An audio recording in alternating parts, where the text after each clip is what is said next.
Salut les makers, j'espère que vous allez bien. Alors dans cette vidéo, à travers mon projet de buste d'Iron Man, je vais vous montrer comment grâce à 360, on peut faire des modifications sur un fichier STL téléchargé sur Thingiverse.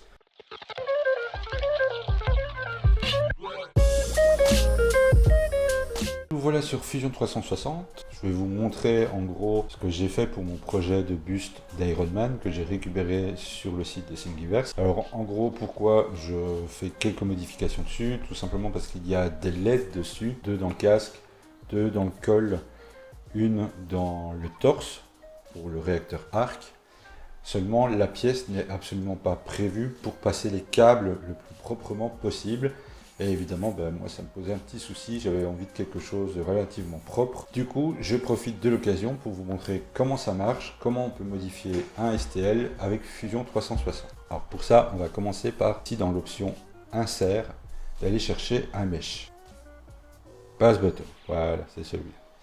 Je vais juste le redresser complètement. Hop.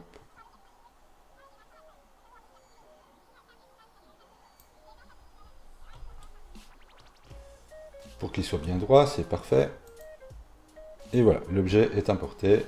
Dans son état, on ne sait pas faire grand chose. Il va falloir faire une petite modification dans Fusion 360 pour qu'il accepte de faire du modelage, des rajouts, des suppressions sur l'objet.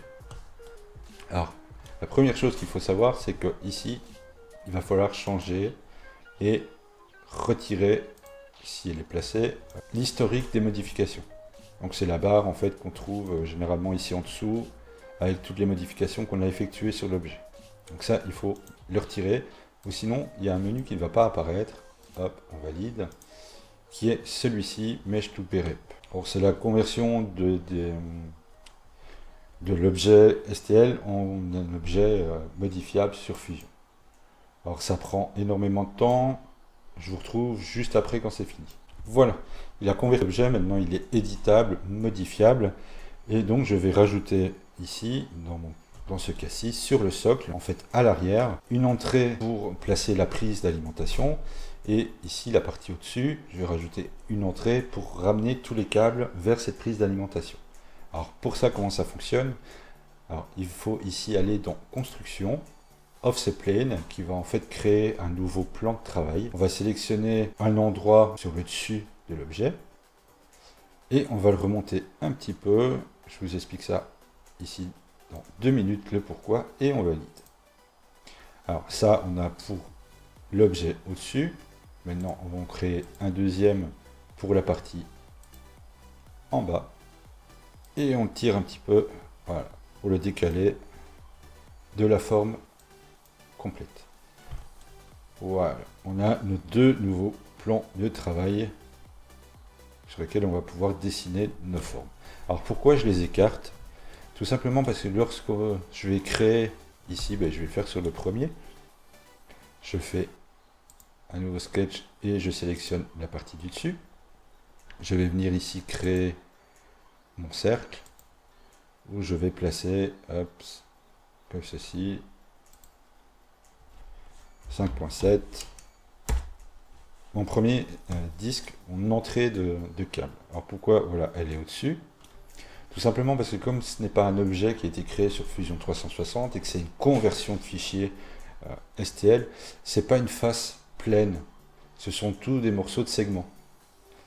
Et le problème qui va se poser si on le colle directement à l'objet, c'est qu'au moment où on va lui demander de faire le trou, le conduit de câble, il risque de rater des polygones.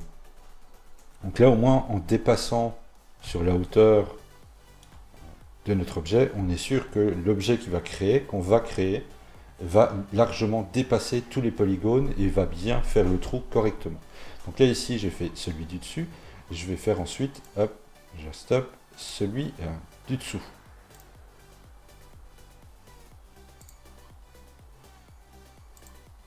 Voilà, et je vais le placer à peu près ici. 5.7. Alors pourquoi je mets 5.7? C'est pas, voilà, c'est pas une fantaisie comme ça. C'est que les prises que j'ai commandées, les prises d'alimentation femelles que j'ai commandées font un diamètre de 5,5.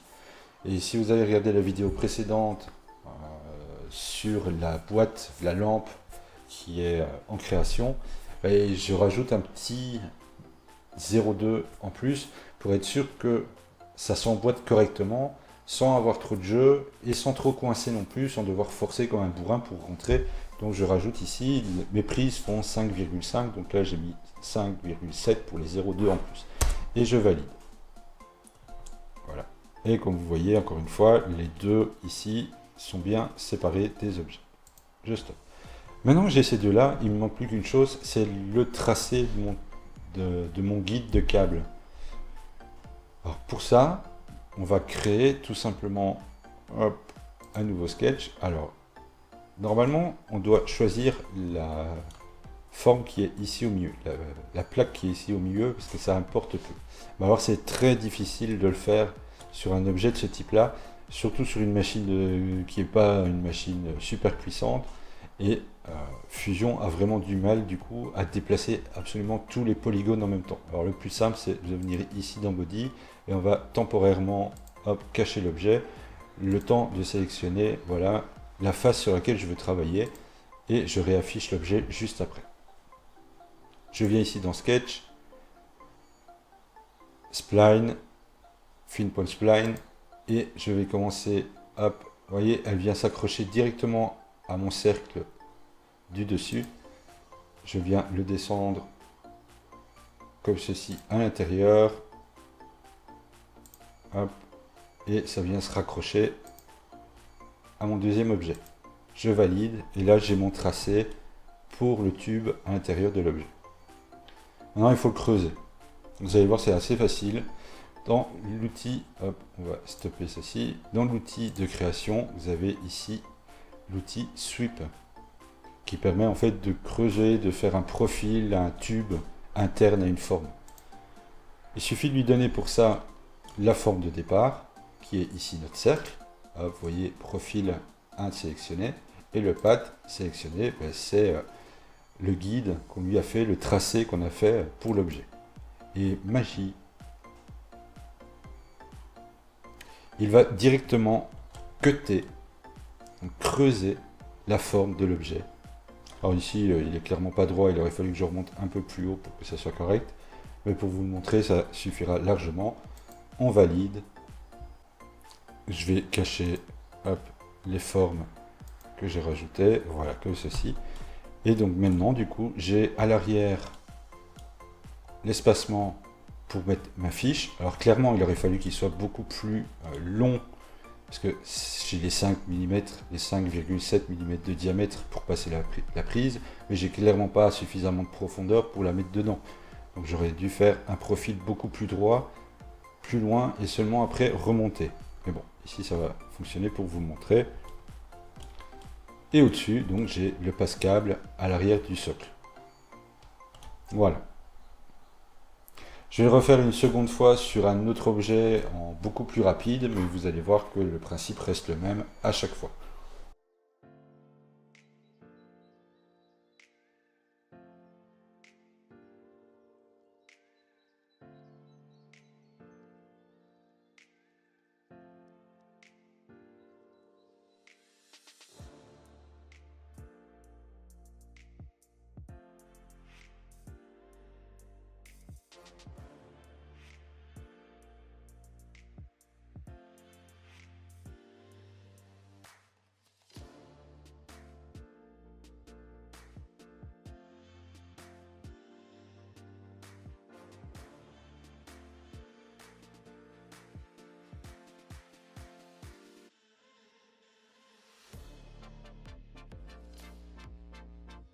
Donc voilà, le deuxième objet est fait. J'espère que ça a été, malgré que ça a été en vitesse rapide, de toute façon le principe reste le même que la version juste avant, comme je vous l'ai expliqué. Et donc pareil, ben là maintenant j'ai la LED du torse qui va rentrer ici pour redescendre dans le tube et ressortir là. Et pareil pour les deux qui sont dans la tête, hop, on va les faire passer ici et ressortir en dessous. Le support qui vient se placer en dessous a le trou juste à l'arrière qui lui va redescendre jusqu'à l'alimentation. Et voilà, c'est un petit peu plus propre, c'est une modification pas trop compliquée à faire. Vous pouvez évidemment pousser les modifications beaucoup plus loin, vous pouvez rajouter des éléments comme si vous les rajoutiez sur n'importe quel objet ou que vous avez créé à la base sur Fusion 360. Voilà. Après, c'est une question de pratique. Ici, c'est vraiment une petite modification toute simple à faire. Mais si vous êtes dans le cas et si l'objet ici vous intéresse et que vous avez envie de quelque chose de propre, ben voilà, ça c'est une façon de faire. Donc voilà, moi ici, j'ai effectué toutes les modifications que je voulais sur les différentes pièces d'Iron Man, sur le buste d'Iron Man pour passer les câbles proprement. Je vous laisse avec l'impression et on se retrouve juste après pour voir ce que ça donne une fois qu'il sera terminé.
Voilà, maintenant que toutes mes pièces sont imprimées, il a fallu compter à peu près 70 à 80 heures d'impression pour la totalité des pièces. Je vais passer à la partie, en gros, le plus compliqué pour moi. Enfin, c'est la chose que j'avais vraiment absolument jamais fait non plus. Mais de toute façon, voilà, sur cette chaîne d'impression 3D, il y a beaucoup de choses que j'ai jamais fait. C'est donc la peinture. Alors, pour ça, j'ai choisi quelque chose de relativement simple. C'est donc la peinture en bombe. J'ai pratiqué de cette façon, j'ai mis 2 couches de primaire, j'ai mis la couche rouge métallisée et la couche dorée pour finir. Donc pour vous donner un petit aperçu, voilà en gros les bombes, alors je sais pas si on les verra bien, que j'ai utilisées. Alors les primaires, je les ai trouvées tout simplement chez un magasin type Action, c'était vraiment pas très cher.